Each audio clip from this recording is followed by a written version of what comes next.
Hello, I am Pastor Sebastian Lopez from Palm Coast, Florida, and it is a privilege to be able to share a message of hope with you today. We'll be sharing about the sovereignty of God. And just a disclaimer, I have 3 dogs in my house at this moment, all mine. And they like to bark sometimes, they like to play around. So if you hear if you hear any noise, don't bother. They're just trying to get my attention while I'm here speaking with you. So today we'll be sharing a message on the sovereignty of God, how God is still in control, though every situation around us looks crazy. And the story we're jumping into is found in Luke 8. So I encourage you to go wherever you are, look up Luke chapter 8, and we'll start in verse 40. The message today is entitled 12 Years a Slave, and it's a springboard from the story of Solomon Northup, who was a New York State born free African American man who was kidnapped in Washington, D.C. by 2 con men in 1841 and sold into slavery. While in slavery, he was put on a plantation in Louisiana for 12 years before he was released. And it's interesting because this man, a freed man, was then enslaved for 12 years, similar to the characters that we'll be talking about today. So go with me to Luke chapter 8. Jesus has just returned from the Gerasenes where he has been healing the man that was possessed. And Jesus frees him, sends him to the pigs. And the people that were there say, hey, Jesus, get out of here because you're bad for business. We don't want you here. So he moves on, and here is where we find Jesus.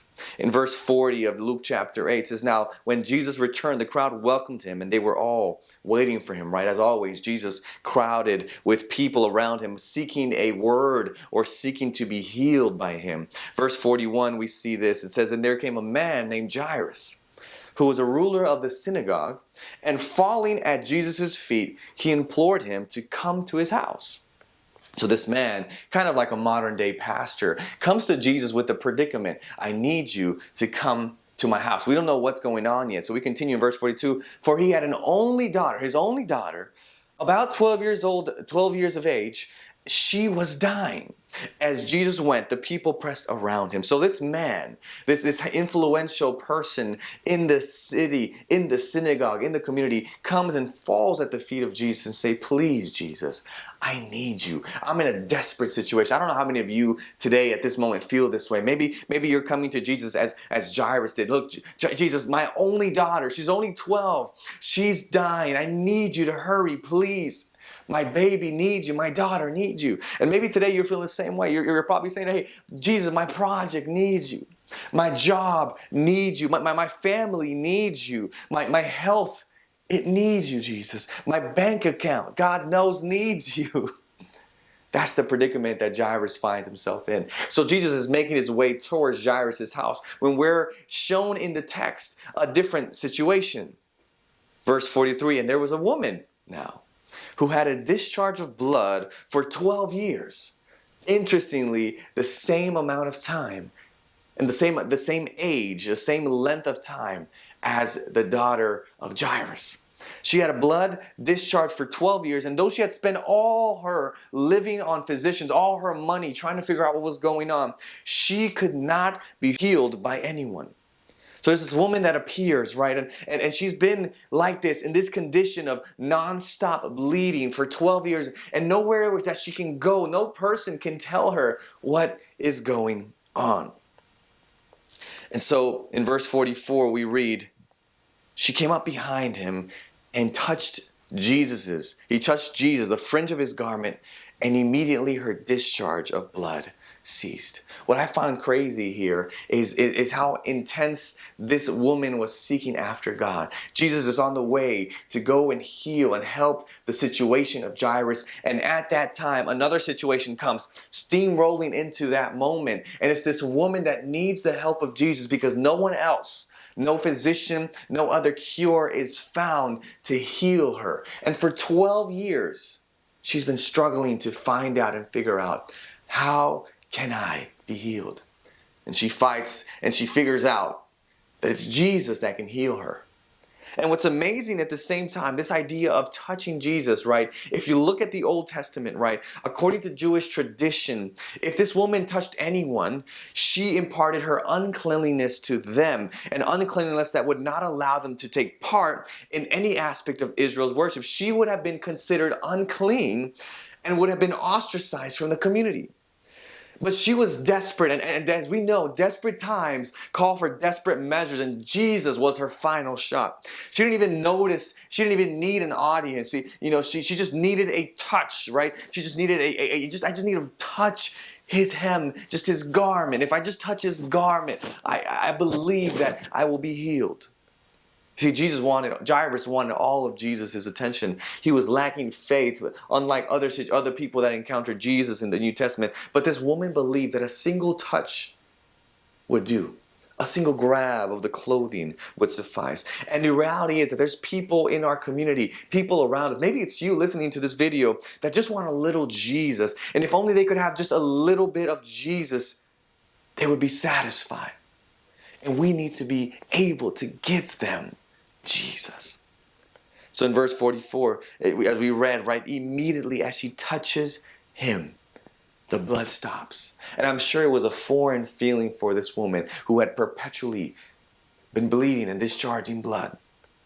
In verse 45, Jesus says something remarkable that for many of us would be like, what are you saying, Jesus? He says, who was it that touched me? When all denied it, Peter said, Master, come on. You're looking around. The crowds are surrounding you. They are literally pressing in on you. How can you ask this question? You see, everyone thinks that Jesus is crazy. Peter says, Master, everyone's around there. I can imagine different reactions, right? Jairus is anxious. He's like, can we please hurry up? There are no interruptions. We need to get to my house. We have somewhere to be. The disciples are probably confused. And we have bigger issues. Like, what are we going to eat later? I'm just starving. We've been with these crowds all day. And the woman who was excited at first, who finally feels that she's healed and sees that she's healed, now she begins to become anxious and ashamed. She starts saying, what if they find me and figure out that I, an unclean woman, touched the teacher, Jesus, the Messiah? So we continue in verse 46, but Jesus said, no. Someone touched me, for I perceive that power has gone out from me. The woman's cover is blown. It's time to confess. So she comes forward and she confesses. And in verse 47 we say, and that when the woman saw that she was not hidden, she came trembling, and falling down before him, declared in the presence of all the people why she had touched him and how she had been healed immediately. You see, for a woman to touch a male in public was considered highly improper. And now the woman feels compelled to explain herself. And as she's expecting probably rebuke and hate and chastisement in front of everyone, she shares her testimony of what Jesus had done for her. And Jesus beautifully looked for her because he didn't want her to think that she had stolen a blessing, that she could never look Jesus in the eye again. No. Why she was healed. This showed that the woman, that it really wasn't touching the clothing of Jesus that healed her. Instead, it was her faith in Jesus and what he could do for her. So Jesus answers what we've been waiting to see what Jesus will say to this woman, breaking all the norms of society at this time. And Jesus says to her, daughter, in an endearing term, daughter, your faith has made you well. Go in peace. Your faith has made you well. He addresses her as a family member. He signals her restoration to the community, right? As we saw, they would be considered unclean and not fit to participate in the religious and civic duties and things of the time because of this persistent bleeding. But now that she's healed, Jesus says, daughter, you're part of the family. The woman receives a blessing when she's expecting abuse, and she receives a kind answer instead of a rebuke, and a loving look instead of hate. And what's interesting about this story is that the woman's miracle was 12 years in the making. See, Jesus healed a woman, someone who was marginalized in society for being a woman and for having this perpetual impurity. We don't even know if the woman was religious or even a Jew. All we know is that she had faith in Jesus. And the beautiful thing about Jesus is that he broke social and economic and gender and hierarchical barriers. He broke down oppressive systems of thoughts and ideas of superiority, for they have no place in God's kingdom. Now, while everyone is in the moment, Jairus, I'm sure, is still anxious to get home. He's pacing back and forth. But he begins to be hopeful as he sees Jesus heal someone with this amazing situation. So in verse 49, we see while he was still speaking, someone from the ruler's house came and said, "Your daughter is dead. Do not trouble the teacher anymore." Let it go. Lose hope. Nothing can be done. I mean, it's too late. Can you imagine? Jairus could have gone into a rage. He's like, "Crowd, why are you here? Woman, why did you come and take my miracle? Jesus, why did you take so long? Why didn't you make it on time?"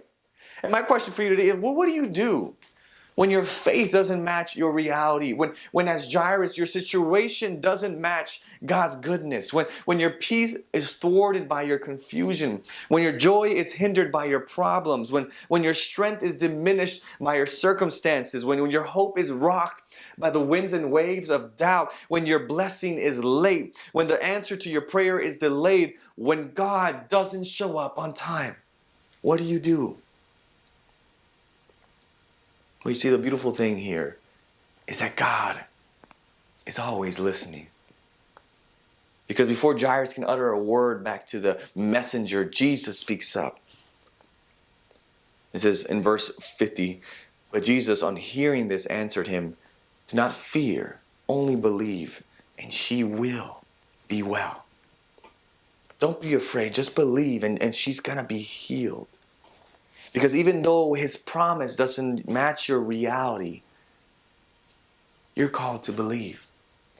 See, Jesus' timing is different from others and from our own timing. He's able to deal with multiple realities and situations at once. Never for a moment think that someone's miracle or their blessing or what seems as God's favor on their life is something that is stolen from what is owed to you. Remember that God is big enough to answer your prayer and their prayer. That God is able enough to create a miracle in their situation as well as yours. That God is good enough to bless them and to bless you abundantly and beyond all that we can think and imagine. Because God is listening. He sees your situation. He knows what you need. He feels your pain and your confusion. And He will act on your behalf. Jesus says to you today, don't be afraid. Just believe. I will arrive. I will heal. I will do for my good pleasure. Just wait and see. So in verse 51, we see Jesus arriving to the scene. He came to the house and He allowed no one to enter with Him except Peter, John, and James, and the father and mother of the child. So He clears the room. He creates an intimate environment. In verse 52, and all were weeping and mourning for this girl. But He said, don't weep, for she's not dead, but sleeping. And you're probably thinking, if you were there, Jesus, that's very strange. And why don't you show some compassion? But the reality is, Jesus said, look, don't put a period where there's only a comma. Right? Jesus knows the end of the story. It doesn't end like this. She's not dead. She's only asleep. Because Jesus knows it's not the end. You see, your sickness is not the end. Your depression is not the end. Your heartbreak at this moment is not the end. Your family problems are not the end. Your financial issues are not the end. Your educational struggles are not the end. Your immigration status is not the end. Your unemployment situation is not the end. This is not the end of the story. So don't put a period where God has put a comma. But the people laughed at Jesus, verse 52, and they laughed at Him, knowing that she was dead. In verse 54, but taking her by the hand, He called, saying, "Child, arise." And Jesus revives the girl and reunites her with her parents. A beautiful illustration now of the power to bring back to life that which is dead. Jesus can do it all. See, God, at this moment, can be saying, hey, look, the thing you value most can be taken away from you at any moment. Whether that be your life, your job, your family, your health. But it's in my hands, Jesus says. Seek me first. Put me first. Don't hold on to it. Give it to me and leave it with me, because though something may happen in this life, I hold your life in my hands. And if I hold your life, you'll be okay. And he might even be saying, as he probably would have said to the woman, hey, the situation that you are in is under my watch. It's not beyond my care or attention. I am with you, God is saying today. There will be resolution. You will see the morning again. Though you don't see or understand at this moment, trust me and surrender. We must trust God's timing and wait for his moving. And that is the encouraging message today of the sovereignty of God, that everything that is above our heads is under his feet. And so he is able to be not only aware of what's going on, but also able to act according to his will. Now that may look differently, right? It may look like the woman, God, I've been in this situation for so long. Why? What's the purpose? You may be like Jairus in the situation. God, the blessings that you gave me, this daughter, is now being taken from me. It's not making sense. And what God is asking for us at this moment is to trust in him. That though we may not be in control, and that may be very frightening for us, right? This last year and a half, 2 years of dealing with COVID and this worldwide pandemic has been devastating. As a pastor, I've seen the effects in our church, in our church members, in our community, in our mental health, in our interrelations, into our relationships with each other based on what we're doing or not doing, and the dialogue and communication on that. And it's been hard. But the beautiful thing here is that Jesus has been with us through it all. And he will continue to be with us. I'm reminded of the story of Jesus and the disciples while they are in the sea. He's asleep and the disciples are being pushed and tossed and turned and battered by the waves, and they are trying to stay afloat. And they forget for a split moment that Jesus, the one that created the water and spoke it all into existence, is in the boat with them. Then they remember and wake him up and say, Jesus, don't you care that we're dying, Jesus? As the disciples were chaotic, right? As many of us are as well. Jesus gets up and says, hey, oh, you have little faith. He gets up and he quiets the storms. But the lesson here is that in the midst of our storms and in the midst of our chaos, Jesus is with us. And though it may seem that the situation is out of control and out of his hands and out of our hands, it is then that we have to take the moment to put our trust in him. Faith connects us to Jesus, even when our reality says that that is foolish. So when you can't see his hand, I invite you to trust his heart. You know God. You know his character. You know how much he loves you, how much he wants to save you and be with you. Trust him, even when everything around you looks impossible and hard. Because just like Jairus experienced, and just like this woman experienced, your moment of healing, your restoration, this moment of shalom, this moment of reconciliation, this moment of joy and peace will come soon. We just need to keep holding on. So I hope that you were inspired today as we saw the story of Jairus and his daughter and the woman that had this persistent problem of blood. I invite you, as you go through life's challenges that we have many every single day, to keep your eyes focused on Jesus. I know it can be very hard. I know it can be very confusing at times. There can be a lot of doubt. But I encourage you, seek ye first the kingdom of God and his righteousness. And all these things that we worry about will be added unto us. Don't worry about tomorrow, for tomorrow will worry about itself. Sufficient for each day is its own troubles. So focus on God. Seek him first. And all will come to pass in the way that God decides, as he is sovereign above all. Again, everything above our heads is under his feet. Trust in God, and he will see you through.